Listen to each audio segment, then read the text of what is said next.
Today I will talk about something I haven't talked about before, NVIDIA stock valuation. I still believe index investing is superior to individual stock investing, as strongly suggested by research. Most of my portfolio is in index funds and ETFs, but from time to time, I invest a small proportion of my portfolio in individual stocks based on my research and analysis. Before we start, take a pause and read this disclaimer carefully. This video is for entertainment and education only. I do not recommend buying or selling any security discussed in this video. Do your research before investing. Also note that my valuation depends on several assumptions, and as you will see, my valuation changes as I change these inputs in my Monte Carlo simulations. Without creating further suspense, here's my base case valuation, $260. I will walk you through my model to see how I arrived at my valuation. If you don't know me, I'm Avanti. I'm a mom, an investment analyst, and a CFA charter holder. Follow me to learn how to build wealth through investing.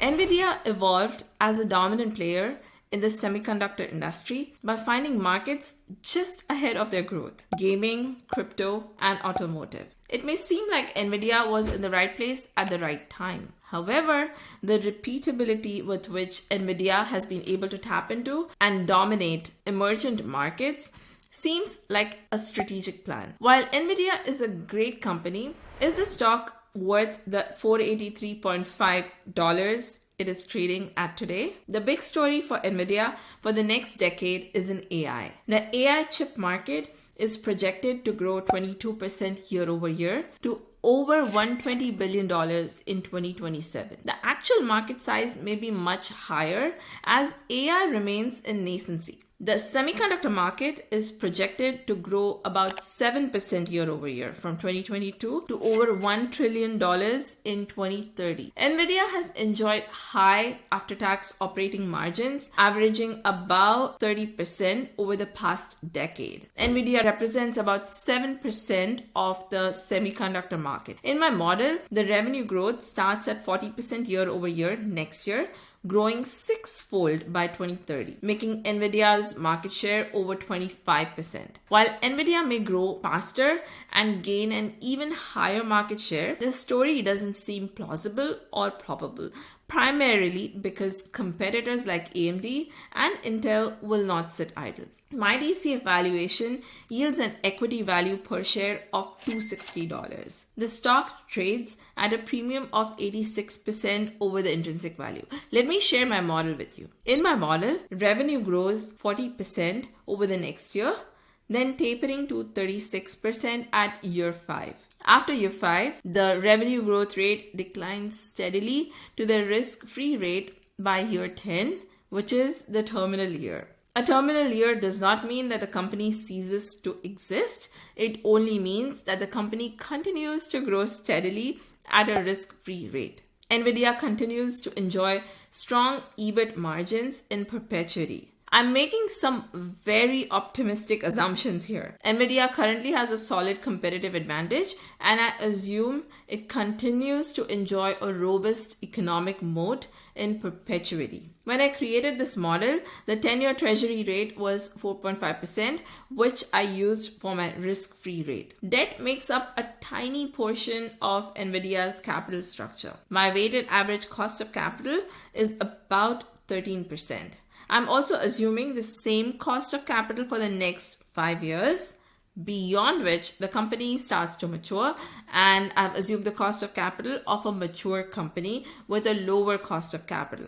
I've kept the sales to capital ratio constant at 1.1x, and my return on invested capital drops to the cost of capital in the terminal year. R&D expenses are treated as operating expenses on the company's income statement. I have capitalized them, depreciating them over 5 years using a straight line depreciation. That's about it for the assumptions. They are all on this page if you want to pause and read them. Now, I got the free cash flows to the firm after subtracting net reinvestment from the after-tax operating cash flows. I got a terminal value of close to 1.5 trillion. This is the operating asset value. After discounting the cash flows over 10 years and the terminal cash flow, I got an operating asset value of $654 billion.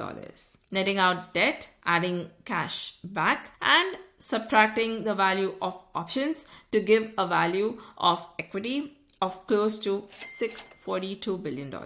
Dividing by the number of shares outstanding, I got an intrinsic value of equity per share of $260, which implies that the stock may be overvalued by about 86%. But I didn't stop there. I ran 20,000 simulations by weighting revenue growth, operating margin, and tax rate. So I used uniform distribution for revenue growth, normal distribution for operating margin, and triangular distribution for the tax rate. The sensitivity analysis indicates that the company's intrinsic value exceeds its current price in fewer than 8% of the simulations. I also looked at its relative valuation using the EV to EBITDA measure.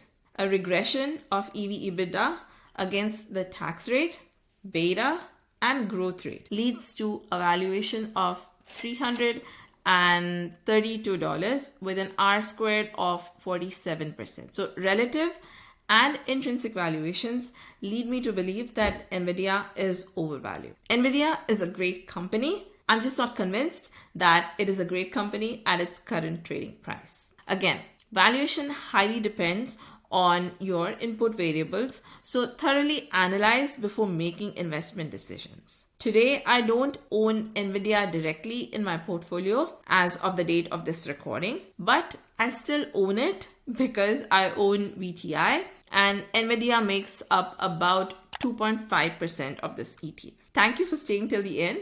Feel free to ask questions in the comments, but I also like words of encouragement, kindness, and constructive criticism if you don't have any questions. If you enjoyed the content and found it helpful, please give me a like and a follow, and that will do for now. As always, don't forget to be happy, kind, and your best self. I will see you in my next video. Bye.